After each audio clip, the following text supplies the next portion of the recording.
la société, c'est la réalité. Le think tank le jour d'après, c'est la volonté de réunir des experts, mais également des personnes de la société civile, des élus, toutes les personnes qui partagent des idées progressistes et qui veulent les concrétiser en idées de réformes qui soient efficaces, pragmatiques, opérantes.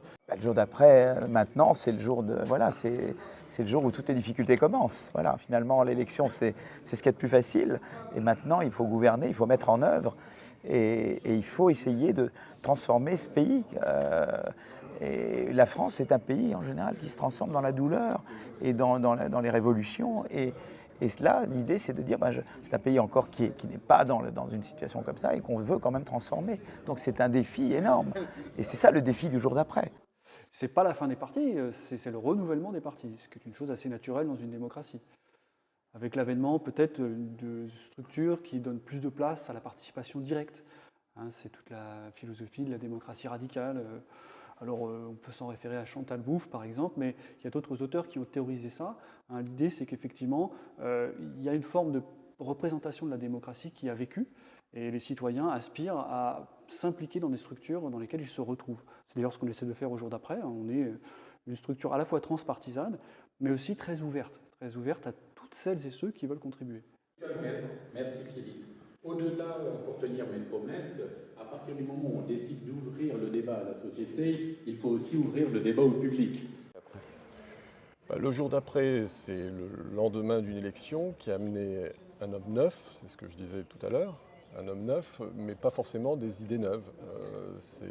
C'est toute l'ambiguïté d'un président qui, au fond, a réuni autour de lui le centre droit, le centre gauche, avec un logiciel d'action que l'on connaît depuis longtemps, qui a pris racine au moment du rapport Attali, et qui est dans le droit fil, sans vouloir reprendre les idées de Marine Le Pen, mais qui est dans le droit fil de ce qui a été fait, au fond, c'est-à-dire de déverrouiller doucement le marché du travail. Je pense qu'un de ces enjeux, c'est de redonner à la France un certain sens de la dignité.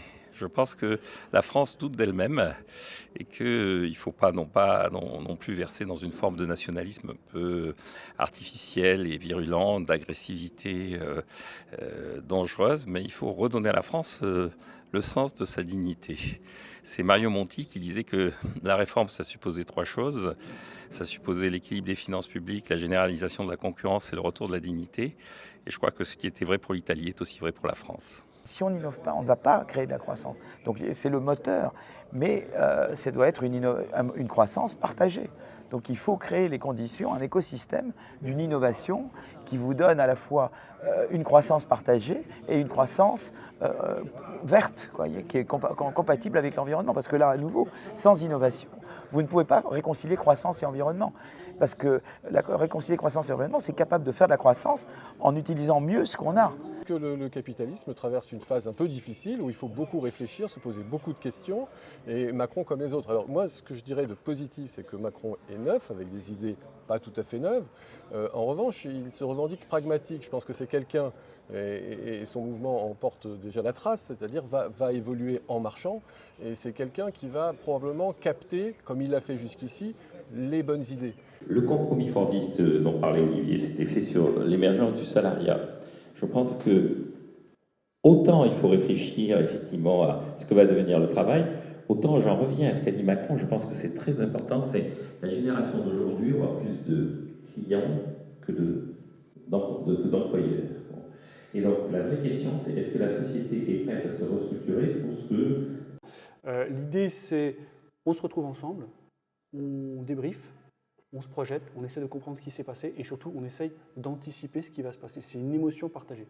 C'est une émotion partagée entre des citoyens, mais également des experts.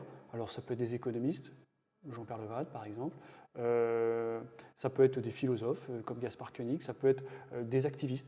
Et je pense que le jour d'après fait partie de ces initiatives citoyennes qui peuvent permettre finalement de créer un espace de dialogue qui soit constructif et progressiste pour que effectivement Emmanuel Macron, qui n'est pas non plus fermé à toute forme d'évolution, qui est au contraire quelqu'un qui, à mon sens, est empreint de pragmatisme et qui est capable finalement, à l'image de son parti, de se mettre en marche, soit capable finalement d'écouter ces éléments, ces informations, ces signaux faibles qui leur remontent de la société civile pour façonner son action pour le prochain quinquennat.